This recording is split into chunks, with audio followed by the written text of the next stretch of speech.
Alright guys, HyDra again, so I hope you're doing well and enjoying your day so far. More CDL versus Warzone drama going down last night with Scump arguably putting that entire debate to bed yet again, but also drama because Shifty TV, one of the players on the dominant Warzone team of the day, suggesting that if he was to replace anyone in the league impressively so, he would join OpTic and get rid of Pred. Lots of reaction to this, and understandably, very much enjoyed to your thoughts in the comments. Hit the like button if you enjoy, subscribe if you're new as always, I would greatly appreciate it. Scump, by the way, at least as of recording, is still on his 24-hour stream. He was just a few hours in, he was already at 2100 subs. He also smashed through the 5000 subs, which means he's got to go bold at some point over the next couple of days. That is going to be very entertaining. Nadeshot did it, although maybe not fully. So we'll see what Scump comes up with. His face here does tell quite the picture, doesn't it, of what was happening just a few hours into this. But he was playing all sorts of stuff, not least Warzone, that we will get into in a second. Just a quick note on Clay, of course, we saw him talk about this the other day, the possibility of where's he going to go next? Is he going to go to the desk? Is he going to do something else?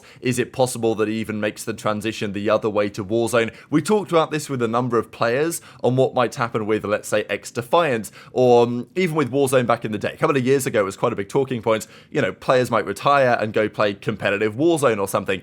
That never really materialized, and understandably, because competitive Warzone isn't that great. There's a few tournaments, sure, and there's some teams that dominate, sure. We'll get into some of these guys, such as this guy, in just a couple of seconds here. And, you know, Shifty continues to talk, doesn't he? This guy loves talking, and he says that a CDL player hit him up to play Warzone next year. He also said, well, he might join the CDL if the bag is right, and all this stuff that has gone down famously, and Dashy can't stop, you know, referring to that when the opportunity arises. But we did think with XDefiant launching, what about the XDefiant Pro League? Like, is that a thing? Doesn't seem to be a thing right now. There was talk about it, though, that many organizations were interested in getting involved in XDefiant, but the thing is, with Black Ops 6 coming out, there just doesn't seem to be the interest really to make that happen, and the game, you know, doesn't seem exciting enough from a competitive perspective to actually justify it. I would love to have seen a world, though, where XDefiant, maybe it still can be at some point, because, you know, Fortnite, when that game came out, it was, it took a couple of years for it to really, like, pop off. I don't expect XDefiant to be anything like that, obviously, but, you know what I'm saying? It would be nice if there was a world where we could have, like, an old man's league, if you know what I mean. Maybe either in COD, if Hitch was to run it, and that would be another point. I know a few of you guys mentioned this, that if Clay was to retire from COD, it does make the old man's league more likely that Hitch might put together an actual league where some of the veterans can go and play, and that would be Call of Duty. Obviously, you could have an old man's league in XDefiant if there was a proper pro league, but that probably is never going to be happening, and I don't expect the players to want to grind that and have to really keep up with, you know, what probably would be a scene dominated by some young guns. But interested to your thoughts as always. Clay was talking about the possibilities of his future, but Scump was once again shutting down some of these discussions about, well, who's better, the Warzone players or the CDL players. Famously, Scump kind of has dominated this argument in the sense that he obviously won the World Series of Warzone solo YOLO a couple of years ago, right? When it first happened, Warzone was first introduced, Scump just hopped on, basically no practice, all the Warzone players are in there, and Scump came out with the dub, gunned Aiden, of course, in the 1 versus 1 to win it, and, you know, that was a legendary moment in COD history. Now, it continues to this day. Scump, as Formal said, is basically the best pub player that you've ever seen in COD, and that remains true. But here he is, warming up in Warzone. So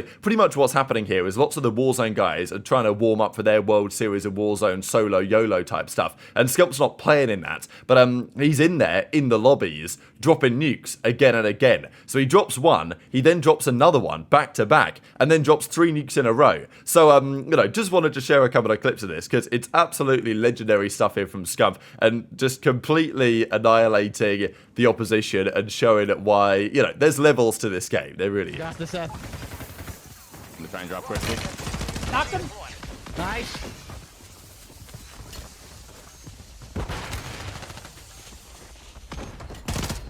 Oh my god. I think we're good. I think we're good. I don't see anyone else. I didn't see anyone else. I think we're good. Are we good? We're good. Yeah, buddy! I was in the gulag the whole time. Oh my god. Good shit. Clutch, 2 in a row, back to back. Back to back, dude. Oh my god, that's a 3-win streak too. We're about to get more nukes. And that's how it's fucking done. Yeah. I just ran into a smoke and didn't know what was going on. Wait, yo, Rasim just came in here and said, I'm trying to warm up. Are you guys actually at the event? No, they're all at the event, like playing. Like everyone. What the fuck? Yo, hold that nuke, Rasim. Don't get checked. It's a good warm-up for them, bro. Yeah, don't let us check your shit. Good luck. So obviously the guys that he's playing against aren't all like actual pro Warzone players, right? He's in a pub lobby basically. He's playing with some of the Warzone guys warming up, and there was a couple of people that he ran into in these lobbies. But still, I think just showing, regardless, that Scump's come into a lobby like this and just maybe proving the point on some level that if a CDL player of Scump's caliber wanted to try and make it as a Warzone player, it wouldn't be a massive challenge. We talked about this. Methods had a big discussion on it a couple of weeks ago now when the beta was going down, that effectively if the top CDL players committed a month to learning the top Warzone side, they'd be dominating the scene over there. And, you know, I think that makes a lot of sense. The question is, how far down the league could you go? Like, you know, could you take the 3 players on, you know, no disrespect, but Boston, shall we say? I don't know, I just thought of Boston because they're the worst team in the league last year. Like, let's say you take, they're good players, obviously, like top quality CDL caliber players, but, you know, the team they're forming for this season, take those 3 guys or whatever,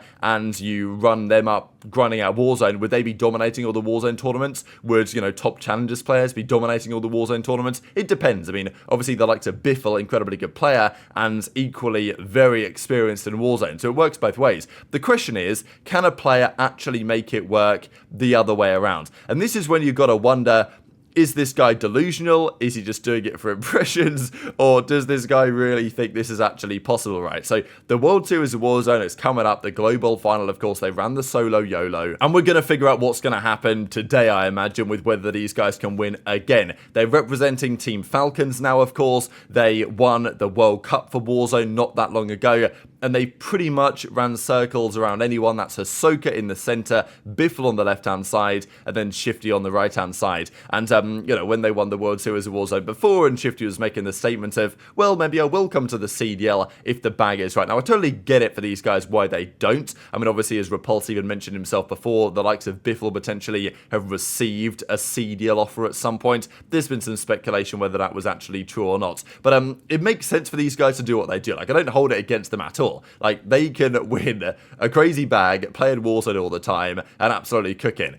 But, of course, there's part of me, and maybe part of many of these players even, that think, well, you know, is this the pinnacle of my particular genre of sports? No. I mean, you know, World Series of Warzone champions, sure, nice, but the real pinnacle is the Call of Duty League, which is funded and financed, and like that is the pinnacle. I mean, maybe that's my opinion, but I feel like that's kind of a fact, isn't it? That winning the Call of Duty World Championship is, you know, the pinnacle of competitive Call of Duty esports. So there's got to be part of these guys, especially if they're good enough, that thinks, well, you know, maybe I could do that. Maybe I could transition and not only be a Warzone champion, but also win on regular multiplayer. And Shifty is asked the question, who would he replace? And it would be easy for him to kind of roast somebody on a lower tier team and say, all right, you know, I'll get into a Gorillas, or I'll go into Vegas, or, you know, he could have even, to be fair, maybe he wouldn't have wanted to, but he could have roasted one of his own Falcons teammates in a sense, because obviously the Vegas Falcons now, I think he could have said, oh, like that Roxas guy, like I'll replace him and I'll come in and do a solid job. And maybe that's true. But the argument that he's going to come in to OpTic and replace Pred is, yeah, different story entirely. So I wanted to share this clip, and of course, also wanted to share some of the reaction to it. Shifty, which CDL player do you think you could replace instantly on a starting roster? I'm off to go big, go home. Give me Pred. Pred? Let's get into some hard questions now, right? Which CDL player do you think you could replace instantly on a starting roster? What CDL I'm player? off to go big, go home. Give me Pred. Pred? Pred?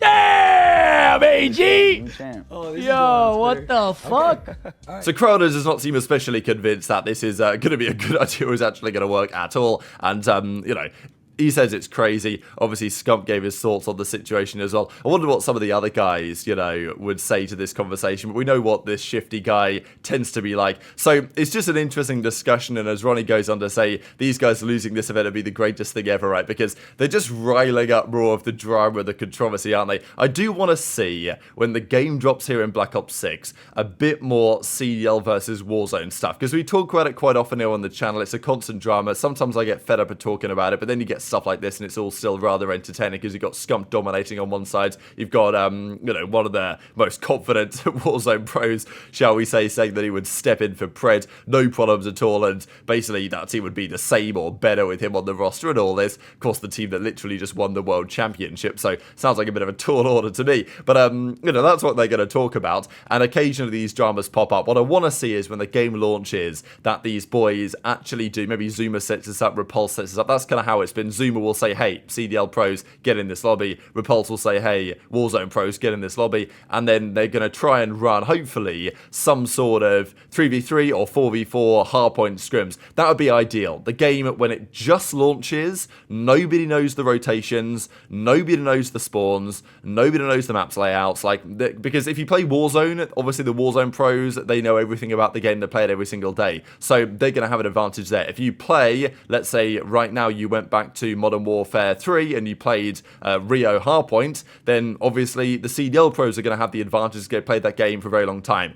The only way to do it really is to play the game right when it's brand new, on the brand new maps with everything kind of unknown, play some, you know, best of 5 series, I don't know, with some hardpoints in there, some search and destroys in there, and have 4 CDL players versus 4 Warzone players, or 3v3, whatever you want to do. And, you know, that would give a fairer assessment as any as to whether the Warzone guys can actually try and compete. But obviously, as a result of this, as Ronnie says, people are potentially going to be preying on this guy's downfall, but, you know, they have dominated, like, everything Warzone for a long time now, so it seems unlikely that's going to come to an end, but who knows? I guess time will tell today. Just before we close out the video, couple of interesting Brian stats here. This is interesting, I thought. There are only 11 players that have won 2 or more World Championships. Priestahh won his second when he was 27 years old, and then he went on to win a third, so that was eligible. But, you know, Kenny, it's kind of incredible that every single player who's won, apart from Clay, has won their second ring at either, like, 24 or younger, right? So Kenny, 24, and 10 months when he won the World Championship this year. Even aBeZy won his second at 24, Crim, Eggs, RCT, Shotzzy.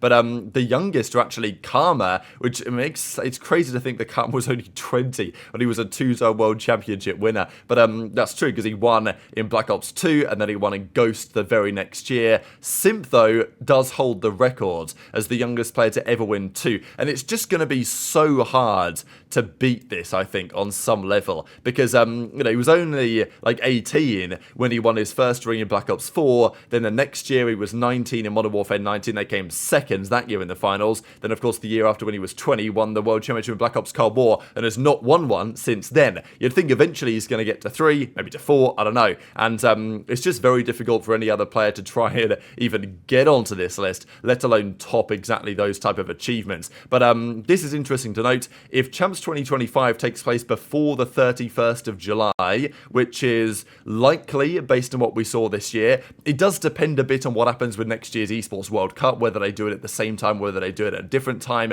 But assuming they do it at the same time this year, when the World Cup is in mid-August, and therefore Champs is in mid-July, then Shotzzy, if he was to win, would be the youngest player ever to win 3 World Championships, which, you know, because of course that would mean he'd be younger than Karma when he got his third several years later in 2017. So it's an interesting storyline, but, you know, of course, if Shotzzy was to be coached by Karma to win his third ring before Karma's age when he won his third ring, but then at that point, Karma's not going to mind because he's going to be a 5-time world champion. 3 as a player, 2 as a coach, but very much interested your thoughts on all of this stuff in the comment section below. Hit the like button if you enjoyed, subscribe if you're new, take care, and I'll see you next time.